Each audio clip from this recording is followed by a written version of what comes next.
Hello, everyone. Welcome to the Hall Podcast. This is episode 7. I'm your host for today's episode, Ryan King, and today I have Raven Hillenbrand with me, instructor at UAPIC. Yes. Hi. How are you? I'm good. How are you? I'm well, thanks. Thanks for coming on. Yeah, thank you for having me. So, where'd you just come from? Class? Yes, I did. What are you teaching right now currently? Teaching code to second level plumbing. Oh, yeah? So they had their final today, which was pretty cool. Everybody did really well. Great. Yeah. Sounds like it's like seeing like the ducklings off on their own, right? Yes. They just passed their code exam and Yes, they did. awesome. Good for you. Yeah, it and was good pretty for them. Yes, very good for them. Yeah. Oh, No, sorry. go ahead. So tell us how you got into the trades. How did that start out? So how I got into trades was I started off in the healthcare. Okay. So I was a resident care attendant, and I did that for about a year and a half. I went to school at Stenberg College, and my dad always told me, he said, you know what, it would be good to get a trade under your belt, a trade or two. So I took his advice, and while I was working in the healthcare field, I liked that job, but the only part I couldn't handle is because I got so emotionally attached to these people, because in our culture, we treat people like our grandmas and grandfathers, and then when they pass, it's tough, right? So yeah, that part I couldn't handle about it. So then when I left that job, I started looking, and I went through Access Trades, and they had this posting of women in trades, which was offered here at the Piping Industry College. Okay. And so I came out here to this college, and I applied, and I was successfully accepted. And that program offered childcare, meal allowance, transportation. Wow. Yeah. So it took out some of the excuses not to come. It removed some barriers for sure. Being a single mom in the trades, when I first started, I had 2 children under the age of 10. Yeah. And that removed barriers for that portion, because then I was able to hire somebody as a babysitter to take care of them while I was in school. Yeah. And I didn't have to worry about,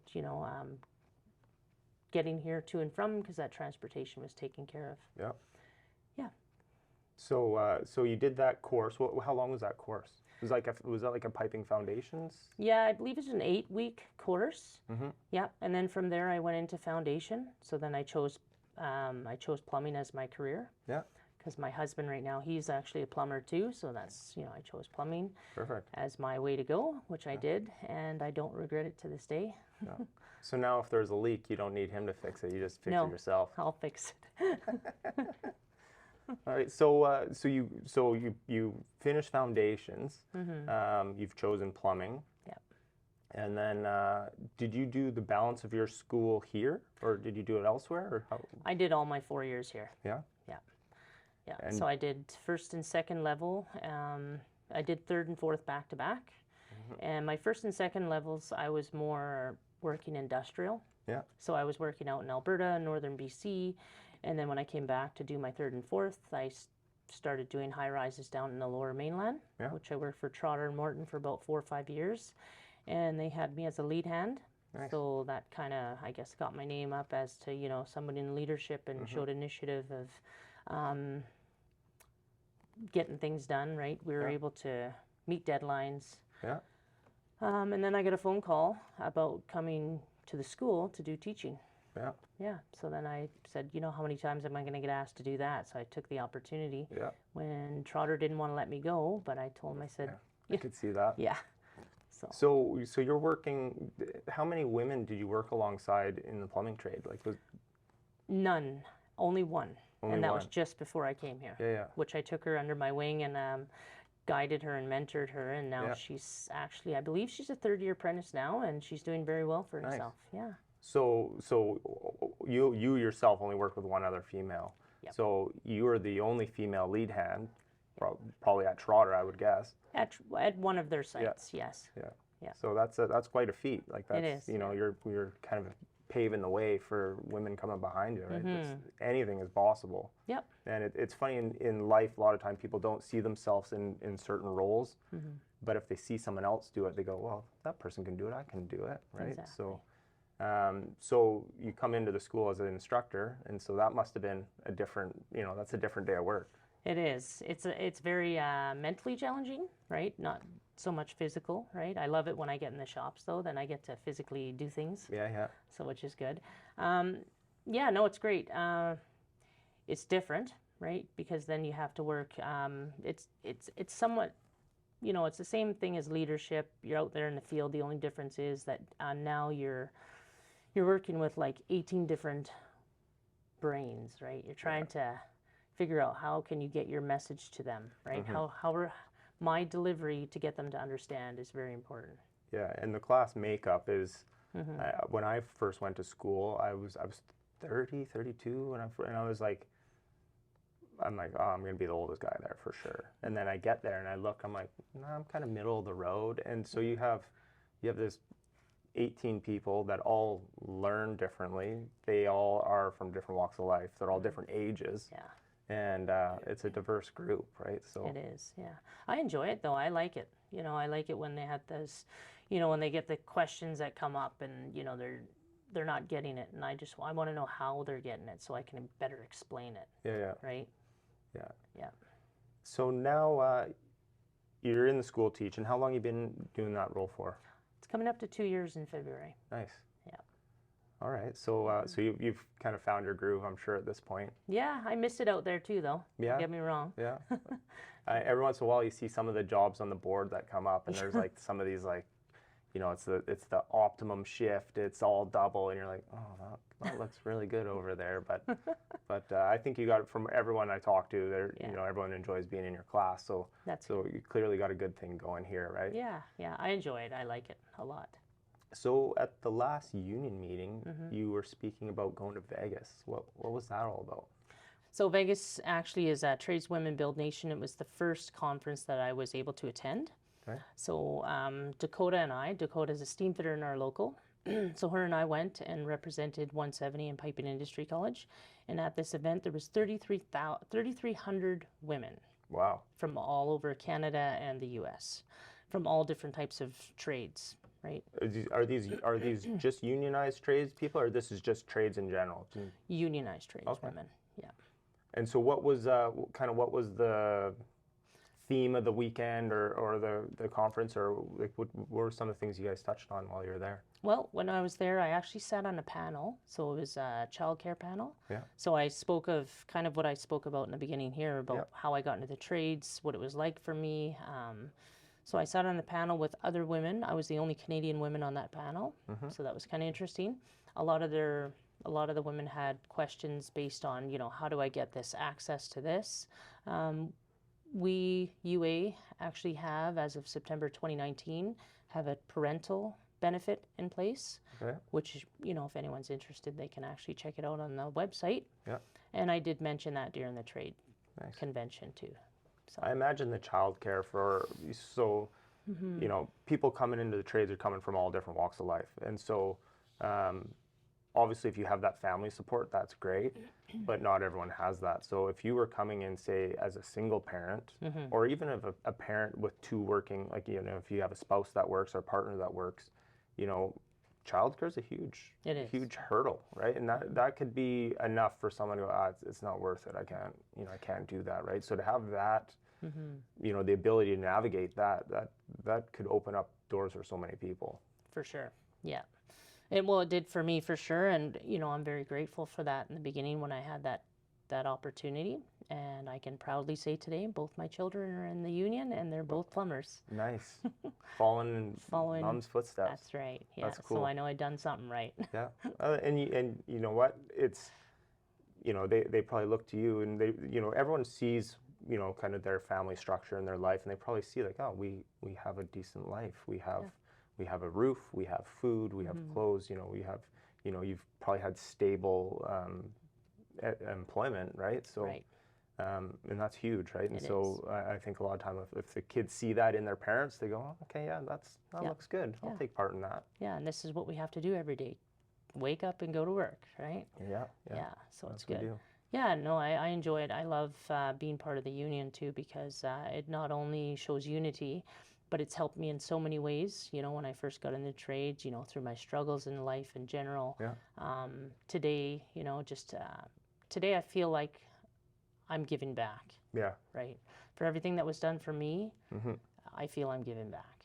And I see so much of that, and it's usually it's not always the older people, but it's the people that have benefited so much, right? Yeah. And then they come back around. It comes full circle, right? It does, yeah. It's you see it everywhere, and you see it around here. Anytime someone here is struggling, or someone comes into the hall and there's always somebody that's willing to help or willing to assist in some way or another, right? So Yeah. it's the brotherhood and sisterhood is pretty strong. It is, yeah. And that's one thing I tell the students too, as I talk to them. I said, when you're out there in the field, we spend more time with each other than we do with our own families, right? Which, we are family too, don't get me wrong, but also to remember, just to respect each other's, right? Because we don't know what someone else's day entails, right? We don't know. Be kind to one another. Yeah, because, they may not show it, but, they're not coming to work to get bullied or anything like that, right? They're coming to work to do the same thing we're doing. Put in an honest day and go home. Yeah, and provide a life for themselves or their family. And you never know what someone's going through. We, during COVID, we saw lots of, division and people, everybody was kind of heightened their, their emotions. And if there was ever a time to be kind to one another, it was then, right? And we saw through a lot of our job sites that people rallied together, people stuck together, and people looked out for one another. On the organizing front, we saw a lot of people coming in at that time because they didn't have that, wherever they were employed previously, right? So, I'm always proud to hear those stories. So, how many UA attended that conference? I believe there was about 120-ish of us. Yeah. Yeah. So we had a separate little gathering, just the Canada one. Yeah. There's about 100 and something of us. Yeah. I'm not sure exactly the numbers on UA in total, US and Canada. Yeah. But It's had a pretty substantial group. It A was. lot of networking. Lots of networking. Yeah, Yeah. So we got a lot more, sisters today. Yeah. And so within the union, you were on the women's committee as well, right? Yes. So what's that like? What's that? Well, for now, about? I just recently got appointed to that position. So what I'm trying to do is post things on there as much as possible to get the women informed. My next goal is to reach out to every woman and try and get them out and get us together, right? And maybe some gatherings, just, talking about stuff or whatever we want to do. No, meet one another. Meet one another, talk about the jobs, talk about people's concerns, right? It's amazing what you find out about, different job sites or, something that someone thinks maybe is, all the jobs are like this. And then they say that and everyone goes, no. They're not. Or they shouldn't be. Right. Right? So, no, I think it's a great idea. Just, it's like, the union meetings, right? You come to the union meetings, you meet people. Every meeting I meet someone I didn't know previous, right? And so, you get to hear where they're from, what they're about, and, their trade. And so, what are the numbers? Do you know the numbers for the women in our hall, roughly? I actually recently seen it was like 121-ish. Okay. Yeah. Yeah. So that's a lot from the last time I think I checked. Can't remember the last number, but I know it's growing in numbers. Yeah, if you would have asked me to guess, I wouldn't have thought it was that high. I counted them. Yeah, so that's good. It's exciting to see because there's clearly a shift. There is. You're seeing it more and more. Obviously I'm not out in the field that much, but I see it in the school. Like I see it in the welding shop. I see it in the classrooms. Where there's one or two girls in almost every class now. Yeah. Right, and so it's starting to gain traction. I make it a point that when I do see a female in our school, I say hi, I say what's your name, and I introduce myself. Yeah. And I could see the difference in their face by just the acknowledgement. And if that was me, I would want that same acknowledgement, right? Because you're female in the trade, and I know how difficult it is because I've been there. Yeah, for sure. Yeah, if anyone can relate, it's you. Right. Right. I take that same approach just with everyone I meet in the hall, right? Yeah. Some of the younger apprentices, you can tell they're kind of like their first day of high school, right? And they're kind of like looking around, and they're like, this place, and it's like, hey, who are you? What are you doing? What's your name? Where you been working? Whatever. Just break the ice, right? And just be kind to them, right? Yep. And a lot of time, hey, you need help with anything, or where are you going? Who are you looking for? Whatever, right? And that's just enough. Same as the job site, right? Just kind of welcomes them in, right? And that's whether they're a member or not. Like the school's open to the public as well. So it is. It's just like, hey, like who are you and what are you up to, right? So that's nice, and I'm sure the women really appreciate that. Yeah, they do. So what's some advice you would give to women that are thinking, you know, is the trade something for me? You know, I've never worked with my hands, or it's something I've never considered. Or like yourself, you had a career that was pretty well as far from twisting a pipe wrench as you could get. You know, what's some advice that you would share? Well, advice I would share would be, well, when you get into the trades, if it's something that you want to do, I would suggest an exploratory program, right? Especially if you have no experience, then you get that little visual and hands-on as to what each one entails. Yeah. And at the when I first got into plumbing, I think I got like into my first year and I didn't have that confidence, right? And I was wondering, you know, is this going to be for me? You know, and I went home and I remember my husband telling me, he said, you know what? He said, just get in there. He said, your confidence will come, right? And sure enough, you know, with experience gains confidence. Yeah. When you know, sometimes you fix something and it doesn't go out as the way you liked, right? Or you have a leak, right? Yeah. It's, you know, let's be honest, people get leaks, right? Yeah.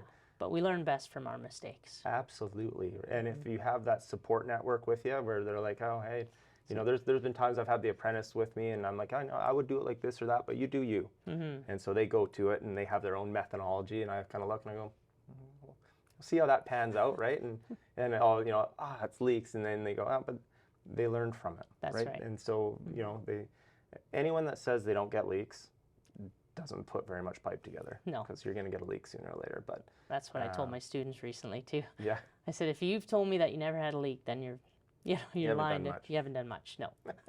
And don't be afraid to make a mistake, because that's how you learn. Just don't repeat it. And if you made a mistake, just own it. Yeah. You know, be like, you know that's what? the biggest one. You know what? Yeah, I screwed that up. That's on me. And you know, some mistakes obviously are costlier than others, right? Especially if there's large volumes of water involved. But right. But nobody got hurt. You know, that's the biggest thing. Yeah. And you know what? You learn from it, right? So I know yourself, you're on a bit of a time crunch. Yeah. So I'm going to start wrapping it up. Okay. But this isn't the last time we'll see you on the podcast. I'm sure we'll have you back again. Oh, yeah. And I really appreciate your time sneaking in here today to get this done. It's been a pleasure chatting with you. Thank you for having me. You're very welcome. And for everyone watching the podcast, please like and subscribe. And we'll see you next time. Thank you.